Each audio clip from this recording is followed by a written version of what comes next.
ஆண்களை பொறுத்த வரைக்கும் வந்து எவ்வளவு முற்போக்கா சிந்திக்கிற ஆண்களா இருந்தாலும் பெண்கள் அப்படின்னு சொல்லிட்டு வரும்போது அந்த முற்போக்கா சிந்திக்கிற ஆண்கள் கூட நான் முற்போக்கா சிந்திக்கிறேன், இதுதான் முற்போக்குன்னு சொல்லிட்டு ஒரு முற்போக்கா சிந்திக்கிற பெண்கிட்டயே வந்து அந்த டாமினன்ஸை காட்டுறதுன்றதுதான் நடைமுறையில் இருக்கு.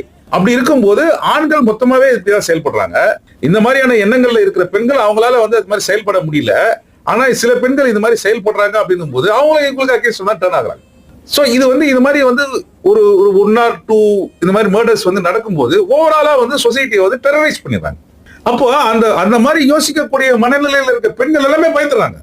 இப்போ இதுல பாதிக்கப்படுறதுன்றது வந்து பார்த்தா பெண்கள் மட்டும் இல்லாம அந்த ஆணுடைய குடும்பம், சோ இந்த சூழல், இது வந்து இந்த கட்டமைப்பை, இந்த குடும்ப கட்டமைப்பை ஏற்கனவே எப்படிலாம் நடந்துட்டு இருக்கோ அதை வந்து அப்படியே தக்க வைக்கிறதுக்கான ஒரு உத்தி தான். இதை கௌரவம்னு சொல்லிட்டு சொல்லிடுறது.